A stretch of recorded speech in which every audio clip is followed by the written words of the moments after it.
Hey everybody, what's happening? Welcome back to law number 15 in our 17 laws of teamwork.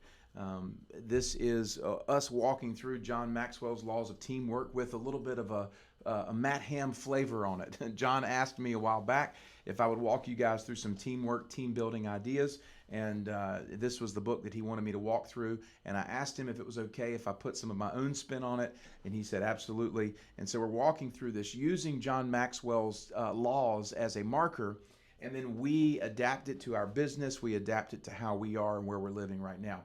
As I say, every time we jump on one of these calls, you probably know a lot of this stuff in your head or you've heard it before. And so I don't want to go through and regurgitate old stuff.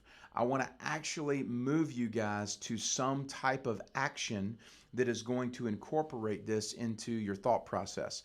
We had someone reach out on the team probably a week and a half ago, and they go, man, I wasn't really aware you guys were doing this, and I listened to one of these teamwork calls, and this has been awesome in helping me really re-energize my team and get some focus. And so we feel like these seeds are being sown into good soil. We hope that you will use them, and of course, they're always on the recorded YouTube channel, so you guys can go back and visit them as you need to.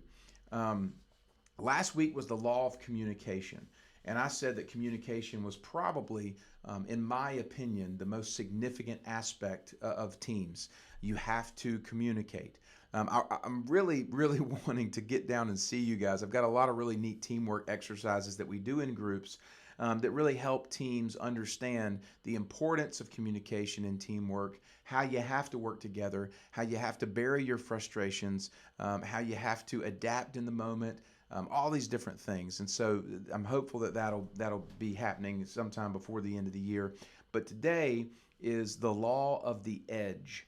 The law of the edge. And so what Maxwell says here is that every team and their success is ultimately contingent upon leadership. That leadership is the most influential dynamic on the success of a team.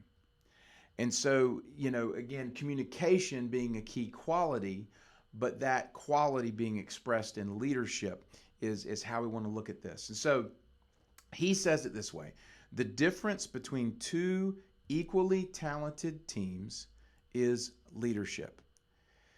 And he gives a great example. He speaks a lot in sports language, which is, again, I know that ladies love sports too, but it's a bit masculine. So it has that kind of like, hey, sports guys, right, feel. So I don't want to over focus on that. But you look at a team's success contingent upon the leadership. Contingent upon the leadership. You can have a team that is floundering, and when you bring in and infuse a great leader, that team automatically begins to see success because everything rises and falls on leadership, according to Maxwell. And one of the things that he breaks down, and this is kind of a four-part little snippet, so you guys can grab hold of this. He says personnel determines the potential of a team. Personnel determines potential. You can't win with bad players, right? The personnel matters. That generates your potential. The vision is what determines the direction of the team. You can have great personnel and no vision, and everybody's just going to float around and take care of themselves. So you have to have personnel, you have to have vision. Then you have to have work ethic. Work ethic, he says, determines the preparation of a team. So you have to have personnel, the right people. You have to have vision, the right direction. You have to have the right work ethic, right? And that's the preparation. And then you have to have leadership, which leadership determines the success. And I would add that leadership is going to establish the personnel, it's going to communicate the vision, and it's going to lead the way with its work ethic. So leadership determines personnel, establishes the vision, and establishes the work ethic. And that's why leadership matters. I told you guys, I've been a part of very poor leadership. Poor leadership looks after itself first. It doesn't set the course and do the things that it asks you to do. Poor leadership complains downhill. We talked about that last time. Poor leadership is like, speaking to a subordinate going, we got to fix Jenny over here, or Susie over there, or Steve over there, or, Ralph over here, because, they're not this, this, this. Leadership never complains downhill. Leadership always complains uphill, right? Leadership complaint is never lateral. Complaint is always vertical. You have a bad culture when you've got teammates complaining to one another or complaining downhill. You complain vertically always, right? And so when you start to understand these dynamics of leadership, it is the leader's responsibility ultimately for the team. This is John Pinter as the CEO of Red Earth, as well as the individual managers that he has placed at these different communities. Now, one of the things that I have come to admire about John as the CEO of Red Earth, many of you know mine and John's history. When I was a 22-year-old college graduate, fresh out of NC State, John was just hired as the manager for a project in South Florida called Tesoro. Now, this was a pre-development community right near Palm Beach, a lot of money being invested into it, and I get flown down to be on the sales team as a sales assistant. And immediately, I was a guy who was hungry for influence and so forth, and immediately hit it off with John. And what I remember about John at the time was being just a high energy guy. John was full of energy, he was full of vision, but because of that, he was also right all over the place. If you guys know John, that's still characteristic of his persona. However, what I know about John now that I did not see then, since I've begun to work intimately with him at Red Earth and doing this, is that dude does so much stuff that no one knows anything about.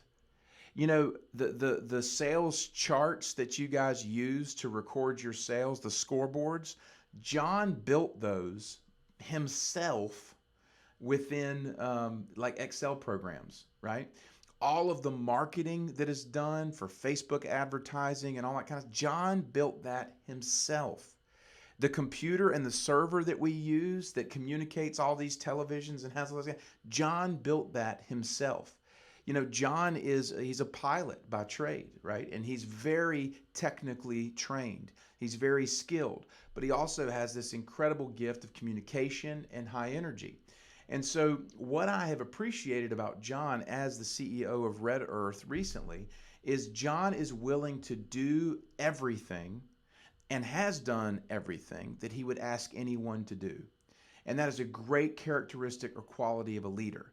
And one of the things that's challenged me in is, listen, if I hired somebody to come in and build my website and I don't know how to do it myself, I'm at the mercy of the person building my website. But if I take the time to understand and learn enough, then as a leader, I can manage that process from arm's length instead of just having someone do it for me. And so moving down the line here, one of the things that Maxwell says is he said, great leaders transfer ownership to those who can execute. Okay? Great leaders transfer ownership to those who can execute. And then the second piece of this is great leaders cast a vision. And so I'm using John here today. I think John has created a vision for Red Earth to be the premier sales and marketing entity for home builders and new home communities. And he's furiously in the process of building that. He's got these great communities that you guys all represent throughout the Southeast. And of course, we got Pennsylvania, some in California. And so he's moving toward this vision, right? This vision is beginning to come alive and come together. But the second piece is empower. Great leaders transfer ownership to those who execute. Now, that is what we're in the process of doing. I think John has done a great job of empowering you all at these communities to take ownership and say, this is mine. This is our community, right? I get to own this. I get to own the feeling that I can be proud and responsible to carry out my role in these individual communities. Now, if that's not happening, if you don't feel like you're being empowered, then what do you need to do? You need to communicate. Have a conversation, albeit a difficult conversation. I don't feel empowered. Okay, well, why don't you feel? And then we have to get down to the nitty gritty and understand, is that an actual tangible thing that needs to be addressed? Or is that just an emotional, I've got my feelings hurt and I don't know how to navigate it? The third thing is that a great leader is going to create a culture around their organization. A great leader is going to create an environment where the team member wants to take on responsibility. A great environment is not you do this and you do this and you do this, and it's that assembly line, kind of factory worker who can't embrace their role in an organization. I am here every week trying to help build the culture that this is a place where we're about encouragement. This is a place where it's about work hard, play hard. This is a place where we attract people who want to be successful, not people who want to complain or point fingers or just kind of go through the motions. And what you find in these organizations is people who just go through the motions and complain, they weed themselves out.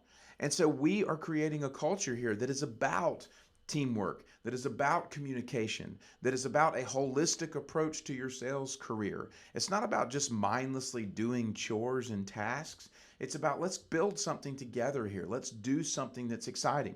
Now that gets lost in the mundane of every week, every day. Well, I got to call a client this week or whatever. But you have to constantly recalibrate and reset yourself to say there is a culture here that we can embrace. The fourth thing is that a great leader is going to help coach the people that are around them. So a great leader is going to say, hey, if you're lacking a technical skill, if you don't know how to do something, we're going to help show you how to do it. So a great leader is going to be a coach, somebody who says, hey, let's figure this out. How could this get better? How could your front end get better? How could your knowledge of the product get better? How could your communication to your clients get better? How could your marketing get better? How could your outreach get better? Let's coach you on this. Let's be actively involved in this, right? That's it. That's the concept of a great leader, or providing an opportunity for that to happen. I'll say this. John pays me to be here to help in that regard, and very few of the team members have taken the initiative. There have been many who have, but I would say as a majority, most people haven't taken me up on a personal call to walk through their process, to walk through their mindset, to walk through their plan. Because it's just easier to kind of go through the motions. And I think that anytime anyone's reached out, we've set a phone call up, we've had a conversation, and it's been helpful. But when you look at a community like this or an organization like this who's got, a reach to 30 or 40 people, maybe 5 or 6 of you have taken advantage of it. So the question then becomes, is this person really hungry to grow? And that's a question for you guys to ask yourself. The last thing a great leader will do is a great leader will adapt. A great leader will adapt. They're going to learn quickly and they're going to shift rapidly, right? The curse of analysis, right? I've heard it said before that great leaders make up their mind quickly, right? Whereas less successful leaders make up their mind slowly, right? You don't want to go through this analysis paralysis thing. A great leader is going to see something shifting, they're going to pull the trigger, and you're going to move. It doesn't mean you don't go through processes. It doesn't mean that there isn't, measure 3 times, cut once. It's not just, by the seat of your pants, but you have to learn to adapt. You got to learn to be able to adapt and help those around you to be able to adapt as well. So that's a little 5-part kind of checklist, if you want to see, am I a great leader? Do I work for a great leader? Is there anything within this that needs to be addressed? Great leaders cast vision. Great leaders empower others to take ownership. Great leaders build a culture and an environment for people to thrive. Great leaders are willing to coach and train those around them. And great leaders are adaptable. They're willing to adapt their processes in a changing environment. So those are 5 things. Maxwell also goes into here, I like what he says. He calls it the myth of the round table. The round table idea is that we're all in this together and that everybody plays an equal part. He says that's not really true. Everybody doesn't play an equal part. If you look at a football team, you look at a basketball team, every player has different roles. If you look at an organization, you have administrative roles. You have key sales leader roles. You have consistent sales person roles. You have management roles. Everybody has a different role. That doesn't mean you're not equal as a human being, right? It just means that the role is not always necessarily equal. If a CEO of an organization values something and an administrator down here doesn't value it, the CEO ultimately, I believe, is going to carry the weight and the authority of that organization. And so, this idea that everybody gets a participation trophy and we're all equal, yes, as human beings, listen, I'm not sitting here saying I'm better than you, but in an organization and in a team, there are roles that are more essential. And we have to be willing to think about that. We have to be willing to approach that and understand that this is how teams operate. And then the last thing I'll say about this is good leaders attract good leaders. Bad leaders attract complaint. Good leaders attract good leaders. Listen, excellent people want to be around other excellent people. And when excellent people are around subpar people, they generally don't stick around.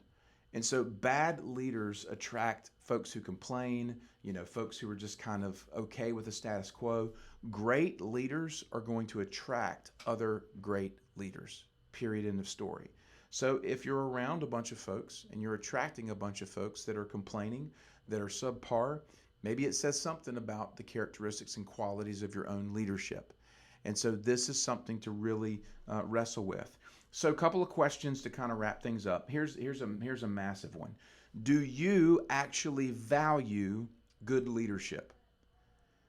Sometimes folks just don't value it. I don't really care whoever's the leader. I'm just going to take care of me. I'm not really worried about it. But you have to value good leadership. And if you do value good leadership, that means that you have to define what good leadership is. You have to be willing to learn what good leadership is, and you have to be willing to become a great leader.